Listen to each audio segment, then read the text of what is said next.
रहीम।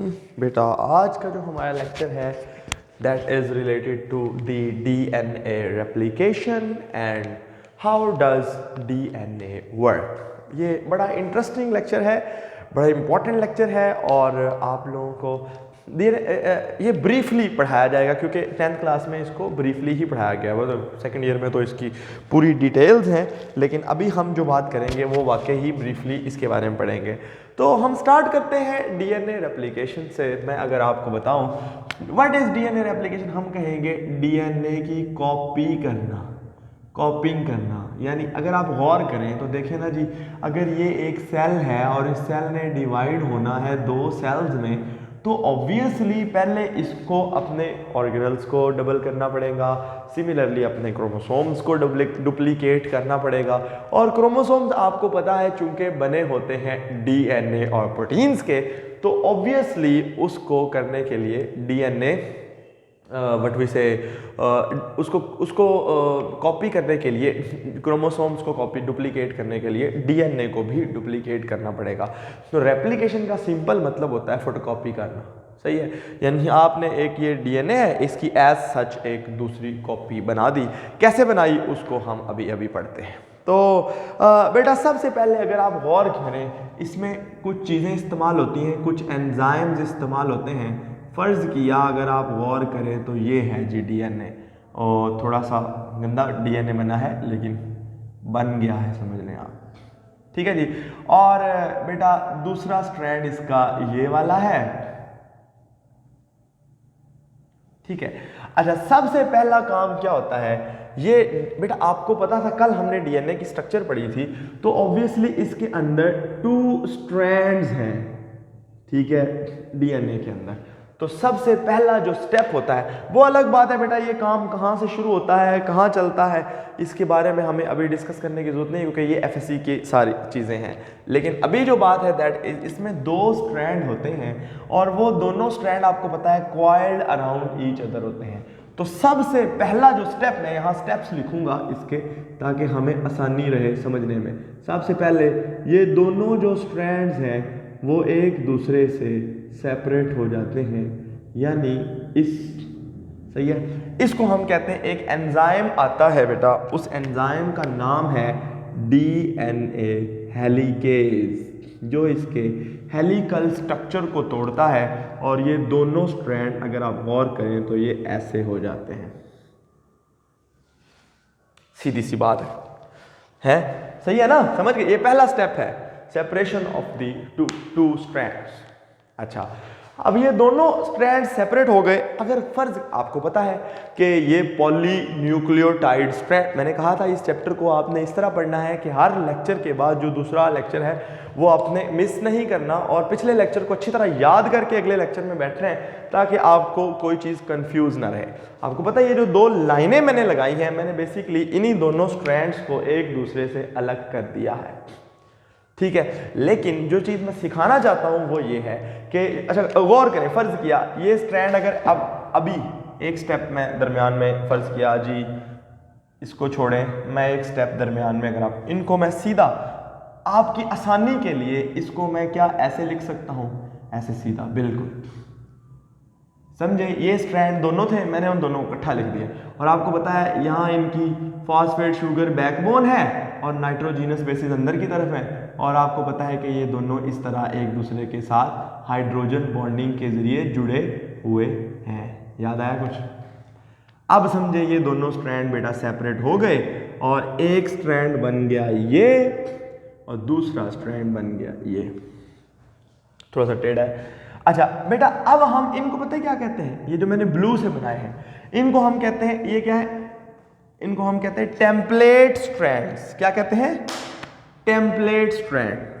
Template कहते हैं सांचा, ठीक है, टेम्पलेट स्ट्रैंड, ठीक है। और आपको एक बात और भी याद रखनी है, बस वो सिर्फ याद रखनी है क्योंकि किताब में उसके मुतल्लक आगे जब एफएससी में पढ़ेंगे तो बताया जाएगा। वो होता है कि ये स्ट्रैंड अगर 5 से 3 है, यानी इधर कार्बन नंबर 5 फ्री है ऊपर, आपको जो कल की स्ट्रक्चर शायद आपने ये देखें बेटा, याद आया कुछ? नाइट्रोजीनस बेस जो थी वो नाइट का 1 पे थी एक न्यूक्लियोटाइड के अंदर, ये डीऑक्सीराइबोज शुगर है, इसमें नाइट्रोजिनस बेस कार्बन नंबर 1 पे थी और ये कार्बन नंबर 5 पे था। हमें क्या याद है, फास्फेट ग्रुप। तो अगर ऊपर और नीचे कार्बन नंबर 3 है, ये 1 2 3 4 5 एंड उसके ऊपर फास्फेट, तो कार्बन नंबर 3 नीचे होता है। यहां से अगले जो इसके अगला न्यूक्लियोटाइड होगा उसका फास्फेट यहां आएगा और उसकी शुगर इस तरह। समझ रहे हैं ना आप बात को? तो इसलिए अगर ऊपर कार्बन नंबर 5 फ्री हो और नीचे कार्बन नंबर 3 फ्री हो तो इस धागे को हम 5 to 3 एंड कहते हैं, 5 प्राइम to 3 प्राइम। और इसका दूसरा जो है हम कहेंगे वो दूसरा स्ट्रैंड, ये देखिए आप ये समझे, ये इस मार्कर का ढक्कन ऊपर की तरफ है और ये चीज नीचे की तरफ है, ये एक स्ट्रैंड है। ये समझे कार्बन नंबर 5 ढक्कन है और कार्बन नंबर 3 ये है, सही है। जो दूसरा डीएनए है ना वो इसके साथ ऐसे नहीं होता, ना ना ना, इसका कार्बन नंबर ढक्कन समझे कार्बन नंबर 5 है और ये जो बैक है ये कार्बन नंबर 3 है, ये आप समझे ऐसे है, ऐसे, ठीक है। अब अगर आप गौर करें तो वो स्ट्रैंड इसके साथ ऐसे सीधा नहीं है, वो स्ट्रैंड ऐसे है, इसका ढक्कन नीचे यानी इसका 5 एंड नीचे की तरफ है। तो ये समझे कि आप ऐसे खड़े हुए और आपका भाई आपके साथ ऐसे टेढ़ा खड़ा हो, उल्टा, सही है ना। तो ये दो स्ट्रैंड है। तो बेटा दूसरा जो स्ट्रैंड होगा वो होगा 3, मैं रेड से लिखता ताकि नजर आ जाए, दैट इज 3 to 5। अब इन दोनों के बनने के प्रोसेस थोड़े थोड़े डिफरेंट हैं, हमें उससे कोई कंसर्न नहीं है क्योंकि अभी हमारा वो टॉपिक नहीं है, बस आपने ये स्टेप्स पढ़ने हैं कि ये क्या है। बेटा जो दूसरा स्टेप है ना उसको हम कहते हैं जी, जो दूसरा स्टेप है उसे कहते हैं, किताब में ये नहीं लिखा लेकिन आपने लिखना है ये वाला, प्राइमर फॉर्मेशन। अभी आपने बस इतना ही याद रखना है कि प्राइमर, और इसके लिए जो एंजाइम इस्तेमाल होता है उसे प्राइमेज कहते हैं। असल में ये आप समझें कि एक मिस्त्री है और बस ये सिर्फ समझने के लिए, उस मिस्त्री ने डीएनए बनाना है, एक दीवार बनानी है, या एक दीवार, जब हम छोटे होते थे ना तो हम ये जो स्ट्रॉ होते थे ना बोतल पीने वाले, इनको ऐसे एक दूसरे के साथ ऐसे अरेंज 4-4 स्ट्रॉस लेके ना, तो उससे हम आगे बनाते थे, क्या कहते हैं, एक सांप बनाते थे, एक लंबा, उनको एक दूसरे के साथ ऐसे नीटिंग करके तो एक लंबी सी एक स्टिक सी बनाते थे जिसको वो सांप की तरह लगती थी, ठीक है। मुझे खुद भी उसकी बेस बनानी नहीं आती थी, यानी जब एक दफा वो बन जाता था उसके आगे मैं बना सकता था, लेकिन वो जो बेस थी वो मैं नहीं बना सकता था, ठीक है। वो अब तो खैर आती है। तो याद रखें, वो हम हमेशा किसी को कहते थे, दोस्त को या किसी बड़े को कहते थे कि ये हमें बना दो, और उसके बाद हम वो जो बोतल पीने वाले स्ट्रॉ होते थे दुकानों से वो इकट्ठे कर करके तो उसको एक स्ट्रॉ को दूसरे स्ट्रॉ में जोड़ी जाते थे और एक लंबी ट्यूब बना देते थे, ठीक है। एक लंबी 4-4 स्ट्रॉ ऐसे नीटिंग होती थी उसकी। तो बताने का मकसद यह है कि समझे जिस एंजाइम ने डीएनए बनाना है ना उसे भी बेस बनानी नहीं आती। वो जो बेस है ना वो ये प्राइमर है ये भी छोटी सी सीक्वेंस, लेकिन ये आरएनए सीक्वेंस होती है। यानी आप समझें कि ये जब तक नहीं बनेगा ना, ये समझे आप, ये ब्लैक कलर का, तब तक जिस एंजाइम ने ये डीएनए बनाना है बाकी का, इसको देख देख के वो नहीं बना सकता, सही है। तो वो बनाने के लिए प्राइमेज एंजाइम होता है और वो प्राइमर बनाता है, फिर इसको आगे देख के आगे फिर सीक्वेंस चल पड़ती है, ठीक है। वो सीक्वेंस कैसे चल पड़ती है वो आगे आप समझें। वो अब उस प्रोसेस को हम कहते हैं पॉलीमराइजेशन। ये इसके लिए एक एंजाइम होता है जिस एंजाइम को हम कहते हैं डीएनए पॉलीमरेज। वो पॉलीमराइजेशन क्या होता है अभी मैं आपको बताता हूं। DNA POLYMERASC, DNA polymerase. अगर आप गौर करें बेटा, अब आप समझें, अब इस मार्कर को नहीं, मार्कर वाली एग्जांपल दे दिया। अब समझे ये एक न्यूक्लियोटाइड है, ये हाथ, और इसके ऊपर दूसरा लगा, तीसरा, चौथा, पांचवा, डीएनए बन गया। समझे एक न्यूक्लियोटाइड जुड़ता है दूसरे न्यूक्लियोटाइड के साथ तो 2 बन गए, 3 बन गए, 5 बन गए, 10, 50, ब्ला ब्ला ब्ला। ये सारे प्रोसेस को पॉलीमराइजेशन कहते हैं। यानी एक डीएनए के न्यूक्लियोटाइड्स को जोड़ जोड़ के एक नया धागा क्रिएट करना, इसको पॉलीमराइजेशन कहते हैं। ये तो आपको समझ आ गई। अच्छा, फर्ज किया ये है टेम्पलेट स्ट्रैंड, यानी ये डीएनए पॉलीमरेज क्या करता है, यानी हम कहेंगे इट बाइंड्स द न्यूक्लियोटाइड्स, यानी इट कंस्ट्रक्ट यानी एक नया बना देता है, the new polynucleotide strand by how, by joining them. आप ये समझे भी एक बंदा खड़ा है, ये एक न्यूक्लियोटाइड है, इसने अपना हाथ इधर पकड़ा, किसी बंदे का इधर भी पकड़ा, उन्होंने आगे इस तरह चेन बनती की, एक पूरी चेन जो एक जंजीर, जिस तरह हाथों की जंजीर हम कश्मीरी डे पे बनाते हैं, वो सारी की सारी जो जंजीर है वो पूरा एक पॉलीन्यूक्लियोटाइड स्ट्रैंड है और हर बंदा इसमें एक न्यूक्लियोटाइड है। ठीक है, अच्छा ये वाला काम किसने किया, फर्ज किया यहाँ से एक बंदा गुजर रहा है, वो कहता है जी जंजीर शुरू किसी और ने करके दी, अब ये बंदा पकड़ा, इधर आ भाई, उसको हाथ जोड़ दिया, इधर आ भाई, अगला बंदा जोड़ी गया। लेकिन सर ये खुद ब खुद ही जोड़ देता है या कोई स्कीम है? यस बेटा, आपको पता है कि ये इस स्ट्रैंड की भी कोई सीक्वेंस है और इस स्ट्रैंड की भी कोई सीक्वेंस है। फर्ज किया ये सीक्वेंस क्या होती है आपको पता है? सीक्वेंस बेटा आप देखें, गौर करें, एक पूरा जो स्ट्रैंड है, पूरा जो पॉलीन्यूक्लियोटाइड स्ट्रैंड है, उस स्ट्रैंड के अंदर फॉस्फेट भी सेम होती है। आपको कल जो मैंने बना के दिखाया था, याद आया कुछ? ये देखें कल वाले लेक्चर में, तो उसमें फॉस्फेट भी सेम होता है, शुगर भी सेम होती है, फॉस्फेट भी सेम होता है, शुगर भी सेम होती है। सारों के अंदर फर्क कहाँ आता है? सिर्फ नाइट्रोजीनस बेस के ऊपर, है ना। तो इसलिए हम आसानी के लिए समझाने के लिए यहां लिखते ही नाइट्रोजीनस बेस है, बाकी अंडरस्टूड है कि क्या है, पहले फॉस्फेट ग्रुप, फिर फास्फोरिक एसिड, दूसरा फिर डीऑक्सीराइबोज शुगर, फिर फास्फोरिक ग्रुप, फिर डीऑक्सीराइबोज शुगर एंड पूरी चेन। तो हम समझाने के लिए सिर्फ लिखते ही ये है। तो फर्ज किया बेटा इसकी सीक्वेंस थी T A T A T T T G A C A, फर्ज किया है। और आप मुझे बताएं हाँ भला इसकी सीक्वेंस क्या होगी? आप एक बात जानते हैं, मैं ज़रा ये चूँकि बहुत ज़्यादा हो गया, मैं ज़रा आसानी के लिए सिर्फ लिख देता हूँ। फर्ज किया T T G A C A T A, फर्ज किया आसानी के लिए, बस।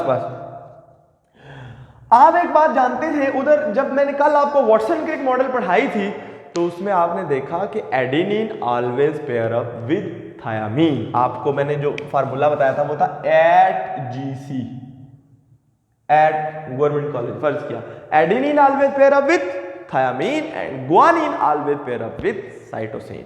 There are 2 hydrogen bonds between adenine thiamine pair, यानी यहां पे ऐसे, और there are 3 hydrogen bond between GC pair, है जी। तो अब आप गौर करें, तो एडेनिन थायामीन के साथ, तो मुझे बताएं ये थायामीन है तो यहां मैं एडेनिन लगाऊं ना, या कुछ और लगाऊं? एडेनिन लगाऊंगा, सही है। मैं यहां पे बना फर्ज किया T T G A C A T और फिर ए, ये देखिए। अब अगर आप गौर करें, मैंने यही सिर्फ ऊपर लिखा है बेटा, सिर्फ क्योंकि इसको सेपरेट करना था ना, यहाँ पे मैंने आपको अगला स्टेप बताना है इसलिए मैं बचा दिया। तो पहला स्टेप ये सेपरेट हुआ, ये देखिए। अगर आप गौर करें तो इधर क्या लिखूंगा? ए, क्योंकि थायामीन एडेनिन के साथ, इधर भी ए, इधर सी, इधर ए टी टी, इधर जी, इधर टी, इधर हम कहेंगे ए, ऐसे ही है, और इधर टी। ये adenine always pair up with thiamine and guanine always pair up with cytosine. तो ऑब्वियसली अगर आप गौर करें बेटा, तो ये लाल रंग वाली, मैं दोबारा सीक्वेंस ये देखें आप, इसकी ये है और इसकी ये है, हम क्या कहेंगे? ए सी टी जी ए फिर टी, ऐसे। अगर आप गौर करें ये सीक्वेंस, मैंने ये दोनों स्ट्रैंड को अलग अलग किया ना, ये भी टेम्पलेट स्ट्रैंड है और ये भी टेम्पलेट स्ट्रैंड है बेटा। जो दूसरा स्ट्रैंड इसने बनाना है डीएनए पॉलीमरेज ने, उस स्ट्रैंड को कहते हैं कॉम्प्लीमेंट्री स्ट्रैंड। कॉम्प्लीमेंट्री किसे कहते हैं? अगर तो स्ट्रैंड बिल्कुल सिमिलर हो, सिमिलर से मुराद है जैसा मैं हूं वैसा वो, तो वो स्ट्रैंड होता है सेम।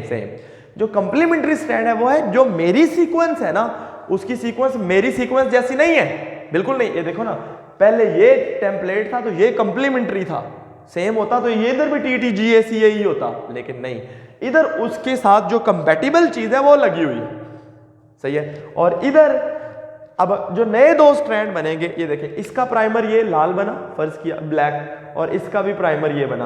वैसे इसका प्राइमर उल्टा बनेगा ना, इधर से उधर को। ये क्यों, ये आप बाद में देखेंगे। अच्छा, अब देखें बेटा, ये स्ट्रैंड बन गया एक और ये बन गया दूसरा, क्योंकि ये नए स्ट्रैंड है। समझ आई? तो मुझे ज़रा बताइएगा, क्या मैं इनको थोड़ा सा इधर लिख सकता हूँ सिर्फ अपनी आसानी के लिए, क्योंकि मुझे थोड़ी सी जगह चाहिए।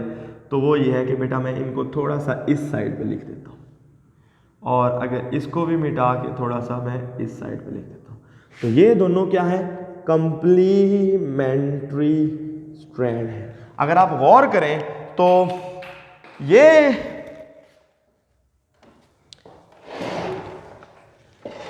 ये टेम्पलेट स्ट्रैंड है और इधर ये टेम्पलेट स्ट्रैंड है।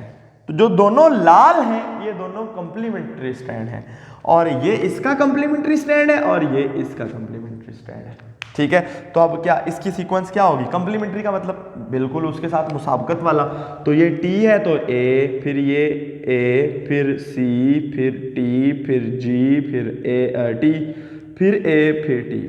और अगर आप गौर करें इसको देख के, देखो ना, ये नीले रंग वाले टेम्पलेट थे और ये जो लाल हैं ये कंप्लीमेंट्री हैं। तो नीले रंग को देख के दोबारा ये एक DNA बन गया पूरा। सिर्फ समझाने के लिए बेटा मैं पूरे बॉन्ड भी बना रहा हूँ। वैसे तो ये हाइड्रोजन बॉन्ड है, इनको डॉटेड लाइन से लिखा है। ये देखिए आप, इस तरह चलता जाएगा। तो ये देखिए सेम कॉपी है इसकी, ये और ये सेम कॉपीज है। और इसी तरह इधर क्या आएगा, T, T, G, A, C, A, फिर T, अब A। अगर आप गौर करें तो इधर भी 2 bond, 2 bond, 3 bond, 2 bond, 3 bond, 2, फिर 3, 2। ठीक है, तो अगर आप गौर करें तो दिस इज व्हाट वी से, एक DNA से 2 DNA बन गए और रेप्लिकेशन पूरी हो गई।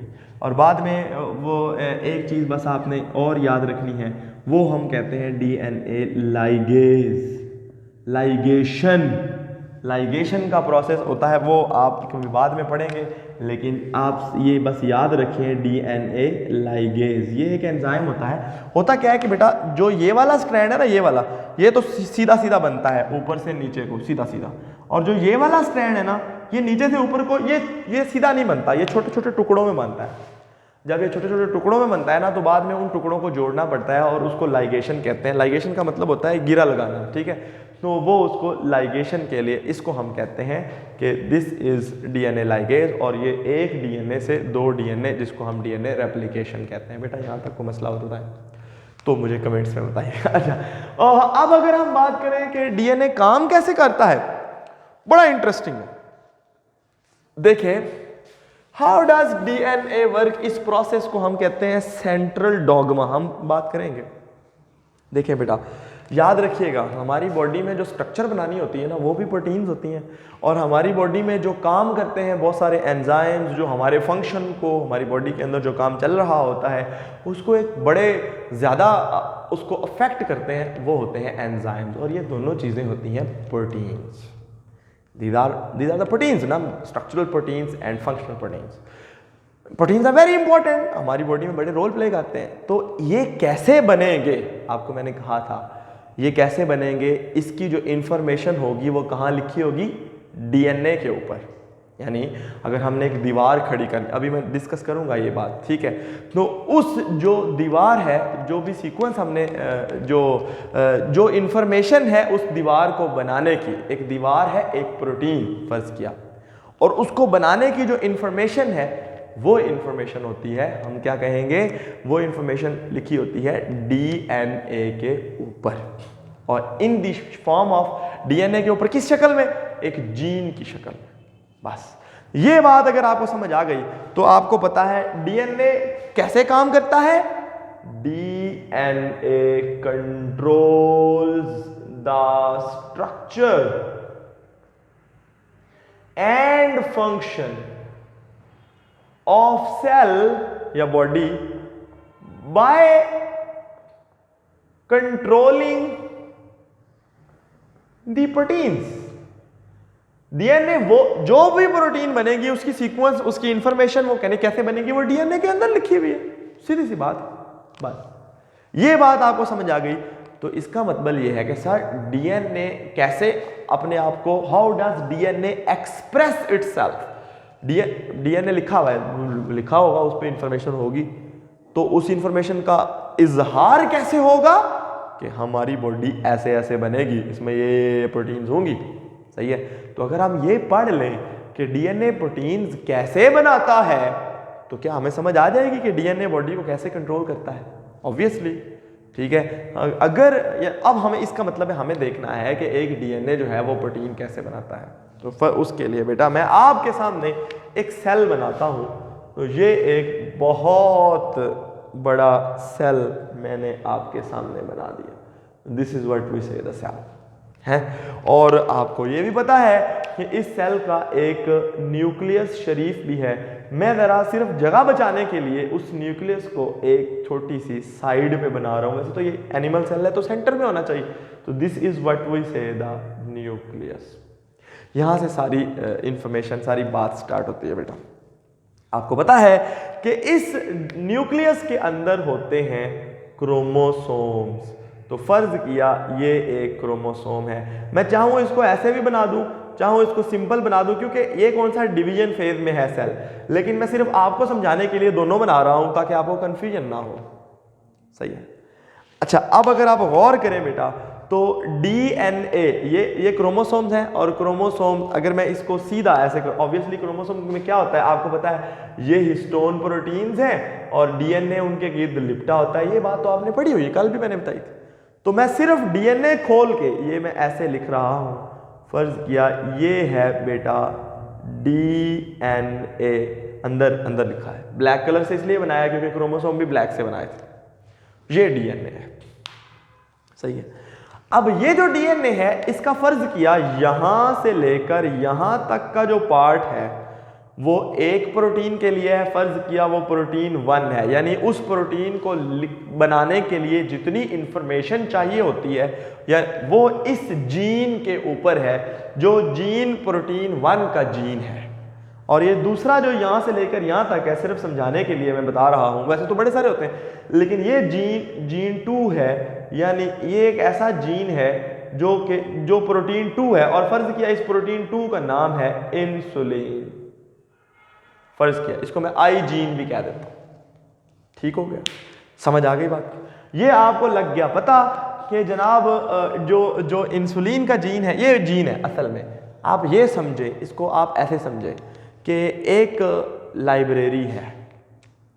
चलो मैं आपको आखिर में ये एग्जांपल दूंगा जाके जब मैं कंप्लीट कर रहा हूँ। तो ये इंसुलिन का ये डीएनए है बेटा। सबसे पहला काम क्या होता है कि number one the information on the DNA यानी कि आप ब्रैकेट में जीन लिखें, इज कॉपीड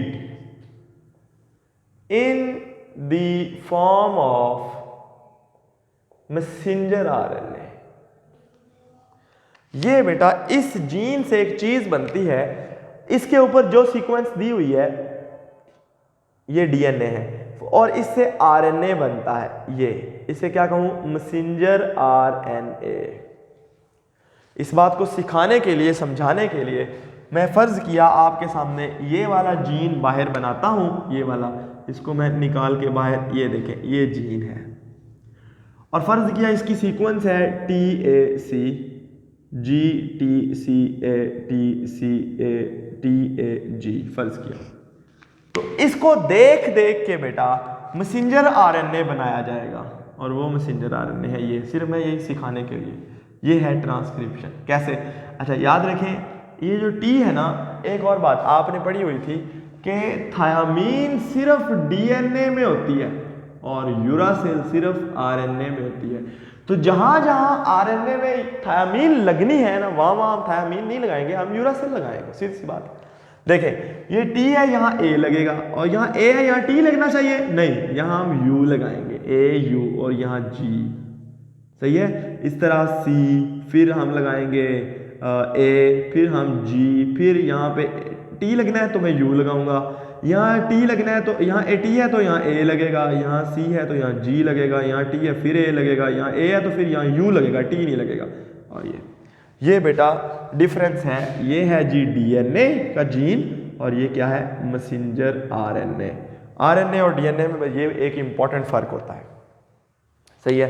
तो सबसे पहला जो स्टेप है जिसको हम कहेंगे the information, the कॉपिंग of the information from present on the DNA into the messenger RNA is called. RNA की 3 टाइप्स होती है ना, ये आप याद रखिएगा, messenger RNA, transfer RNA and ribosomal RNA.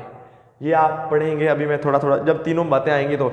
Messenger RNA का काम क्या होता है, मैसेंजर आरएनए कैरी करता है, यानी मैं साथ में लिख देता हूं कुछ पॉइंट्स।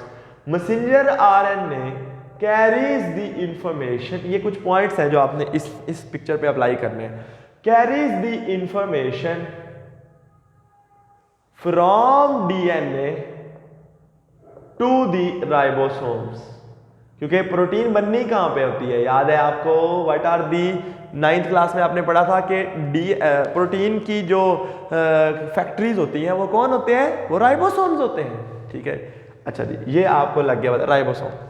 तो ये मैसेंजर आरएनए, अब आप लिखेंगे दूसरा स्टेप पहला। अच्छा, इस प्रोसेस को क्या कहते हैं, मैं भूल गया, इस प्रोसेस को कहते हैं ट्रांसक्रिप्शन। बहुत इंपॉर्टेंट शॉर्ट क्वेश्चन है, ट्रांसक्रिप्शन, ट्रांसक्रिप्शन, सही है। अब ये जो मैसेंजर आरएनए होता है, मैसेंजर आरएनए कम्स आउट, ये दूसरा स्टेप है।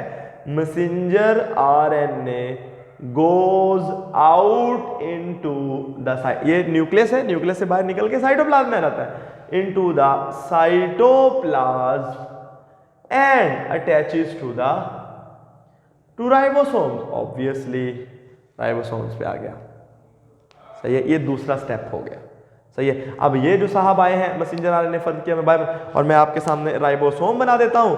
तो ये है बेटा राइबोसोम, फर्ज किया, ये उसका लार्जर राइबोसोमल सब यूनिट है और ये उसका स्मॉलर राइबोसोमल सब यूनिट है, सिर्फ सिखाने के लिए। और ये उसके ऊपर मैसेंजर आरएनए लग गया है, मैसेंजर आरएनए, और इसको हम क्या कहेंगे, लार्ज राइबोसोमल सब यूनिट और स्मॉल राइबोसोमल सब यूनिट, ठीक है जी। अच्छा जी, अब क्या होता है, ये अटैच हो गया ऑब्वियसली। अब बेटा इस पे लगे हुए कोड, कोड क्या होते हैं वो, ये आप एफएससी में जाके भी पढ़ेंगे, लेकिन अभी मैं सिर्फ बता रहा। फर्क क्या, मैं इसकी सीक्वेंस लिख देता हूं, AUG, फिर आ गया जी CAG, फिर है जी UAG, फिर एक है AUC। ये UAG नहीं होना चाहिए था because it is stop codon. खैर मैं सिर्फ समझाने के लिए आज ऐसे बता रहा हूं, वरना जरूरत नहीं है। ये है कोड बेटा, कि भाई ये ऐसे ऐसे बनाओ है, ये एक छोटा कोड है, इसे कोडोन कहते हैं। 3 न्यूक्लियोटाइड की सीक्वेंस जो होती है ना, यानी इसका जो पहले 3 है ये वाले, फिर अगले 3 हैं, फिर अगले 3 हैं, ये एक एक कोड है, छोटा छोटा कोड है, और हर एक इसे कहते हैं codon. The sequence of 3 messenger RNA nucleotides, ये एक्स्ट्रा पॉइंट फिर से यहां बता देता हूं, the sequence of 3 messenger RNA nucleotides which codes for 1 amino acid. अब प्रोटीन्स किसके बने होते हैं, अमाइनो एसिड्स के। तो उस एक अमाइनो एसिड के लिए जो सीक्वेंस होती है इसको एक कोड कहते हैं, एक कोडोन कहते हैं। ये फर्क किया, ये एक अमाइनो एसिड 1 के लिए है, ये अमाइनो एसिड 2 के लिए है, ये अमाइनो एसिड 3 के। 20 डिफरेंट तरह के अमाइनो एसिड होते हैं, कौन सा कहां पे लगेगा ये इस सीक्वेंस पे लिखा हुआ है मैसेंजर आरएनए पे। और राइबोसोम किस चीज के बने होते हैं, राइबोसोमल आरएनए प्लस प्रोटीन्स के। तो राइबोसोम जो है वो उस सीक्वेंस को देखते हैं, अच्छा ये जी पहला कोड ये, अच्छा हाँ ये अमाइनो एसिड चाहिए, ले आओ जी, वो अमाइनो एसिड ले आते हैं, उधर लगा देते हैं। अच्छा ये दूसरा कोड है, हाँ अच्छा जी ये है ग्लाइसिन के लिए, ये ले आओ जी, ये लगा दिया। वो 2 अमाइनो एसिड्स को आपस में जोड़ते जाते हैं। फर्ज किया ये इसको देख देख के ये ऐसे ऐसे चलता जाता है, राइबोसोम इसके ऊपर ऐसे चलता जाता है, ऐसे ऐसे। तो क्या होता है, जो कोड आता जाता है उस कोड के हिसाब से एक एक अमाइनो एसिड को जोड़ के ये मुख्तलिफ अमाइनो एसिड जुड़ रहे हैं और एक प्रोटीन बन रही है और पूरी प्रोटीन बन जाती है। समझ आ गई बात की? यानी इसको कहते हैं ट्रांसलेशन। यानी ये तीसरा स्टेप है। वो क्या है जी? तीसरा स्टेप क्या है? The messenger RNA information is used to synthesize, नहीं, इज यूज्ड टू सिंथेसाइज ही कर लें, synthesize the proteins by ribosomes। यानी हम कहेंगे दी कॉपिंग, जिस तरह उसको कहा था copying of the information on the DNA to the messenger RNA is called, हम यहाँ कहेंगे copying of the information on messenger RNA into the amino acid sequence of protein. क्योंकि जो प्रोटीन है वो अमाइनो एसिड के, ये आप समझे अमाइनो एसिड्स को जोड़ जोड़ के प्रोटीन बनती है, और कौन सा अमाइनो एसिड किस जगह पे लगेगा वो मैसेंजर आरएनए पे कोड लिखा होता है, और असल में वो मैसेंजर आरएनए का कोड यहाँ से यानी जीन यानी डीएनए से आया होता है। इसको हम कहते हैं ट्रांसलेशन। ये तीसरा स्टेप था। तो जनाब प्रोटीन बन गई ऑब्वियसली, सही है। तो ये हमें समझ आ गई ट्रांसक्रिप्शन और ट्रांसलेशन की। इन दोनों को मिला के सेंट्रल डॉगमा कहते हैं। लेकिन एक इंपॉर्टेंट बात में मुझे याद, अब फर्ज किया मैं आपके सामने एक एग्जांपल देता हूँ। फर्ज किया जी आपने बनाना है एक स्कूल आप कैसा बनाएंगे? ये स्कूल समझे एक प्रोटीन है जो आपने बनानी है, ठीक है, और स्कूल है। अच्छा यहाँ से पहले सिर्फ एक पॉज कीजिएगा।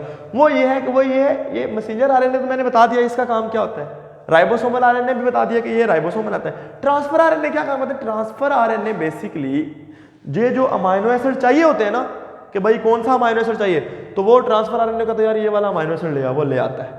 यानी इसका काम होता है अमाइनो एसिड्स को पकड़ के साइटोप्लाज्म से राइबोसोम के पास लेके जाना। अब आपको समझ आ गई। अब मैं आपको एक इंटरेस्टिंग स्टोरी सुनाता हूं जो ये ऑटोमेटिकली आपका सारे मसले हल कर देगा।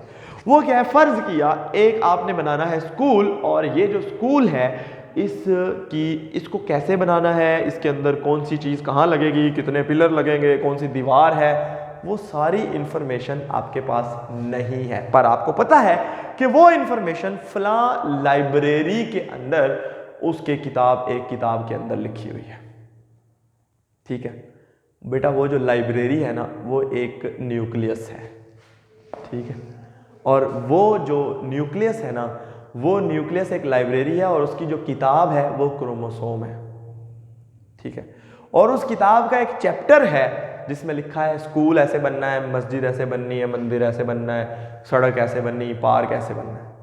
अब आपके सामने आ गया एक मंदिर, एक आपने एक स्कूल बनाना है, तो आप स्कूल वाला चैप्टर खोल लेते हैं, सही है। यानी स्कूल वाला चैप्टर क्या है? जीन। यानी अगर आप गौर करें तो इस स्टोरी के अंदर अगर आप गौर करें तो जो लाइब्रेरी है वो है न्यूक्लियस, नंबर 2 जो बुक है वो है क्रोमोसोम, जो जीन है वो है चैप्टर, सही है।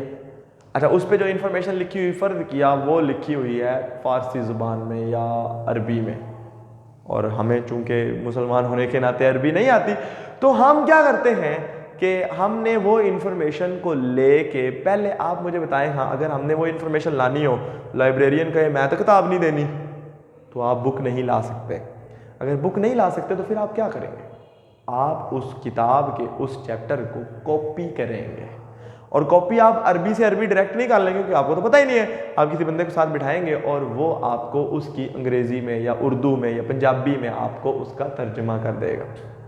वो जो तर्जमा आपने लिया है ना वो है मैसेंजर आरएनए, और वो जो आप काम कर रहे थे ना कि अरबी उसकी चैप्टर की अरबी देख देख के आप उससे अपनी कॉपी बना रहे थे, वो जो मुसव्वदा आपने बनाया वो है आप ट्रांसक्रिप्शन। वो जो आपने छोटे से चैप्टर की, यानी जीन एक चैप्टर है और जो कॉपी ऑफ द चैप्टर है, कॉपी ऑफ चैप्टर, वो आपके वो पेज हैं, वो जो आपका छोटा सा एक दस्ता जो आपने लिख के लेके आए, जो कॉपियां हैं वो है बेटा मैसेंजर आरएनए, वो ये कॉपी बन गए। अब इस कॉपी को आप बाहर लेके आगे, लो जी मैं स्कूल बनाने लगा हूँ, और इस स्कूल को बनाने के लिए आपने मिस्त्री ढूंढे, मिस्त्री कौन है? राइबोसोम। स्कूल प्रोटीन था ना, तो मिस्त्री राइबोसोम ही हो। सही है। अब मिस्त्री जो राइबोसोम है वो, या इंजीनियर समझ ले, मिस्त्री कह लें अच्छा है, वो जो राइबोसोम बनाएंगे, वो राइबोसोम है, उन्होंने एक स्कूल बनाना है, यानी उन्होंने एक प्रोटीन बनानी है। अब वो प्रोटीन देखेंगे, अच्छा वो उस मुसव्वदे को पढ़ेंगे, वो मैसेंजर आरएनए को पढ़ेंगे जो आप अंदर से लेके आए थे। वो सोचे अच्छा यहाँ पे एक पत्थर लगना है और यहाँ एक ईंट लगनी है, अच्छा जी पत्थर लेके आओ जी, तो मजदूर वो पत्थर लेके आ जाएगा। तो मजदूर क्या हुआ, ट्रांसफर आरएनए, और पत्थर क्या हुआ, अमाइनो एसिड। कौन सा पत्थर कहाँ लगना है, कौन सी ईंट कहाँ लगनी है, कोई लोहे का, स्टील में, जो भी हिसाब किताब, जो चीज़ जहाँ लगनी है वो है अमाइनो एसिड, और जिसने लेके आनी है मजदूर ने वो है अपना ट्रांसफर आरएनए, और जो मिस्त्री है वो राइबोसोम है, और जिसको देखा है वो मैसेंजर आरएनए है, और उससे जो दीवार खड़ी हो रही है वो प्रोटीन है। सही है। और इससे क्या होता है, यानी इसका मतलब ये हुआ कि राइबोसोम इस मैसेंजर आरएनए को पढ़ते हैं, यानी वो मिस्त्री उस मुसव्वदे को पढ़ता है, और मजदूर को यानी ट्रांसफर आरएनए को कहता है कि वो ला के दे मुझे, वो ला के देता है और उसको जोड़ी जाता है और उससे एक दीवार खड़ी हो जाती है जिसको हम प्रोटीन्स कहते हैं। तो ये है बेटा। अब प्रोटीन आगे जब पूरी बन जाती है तो उसका अपना काम है।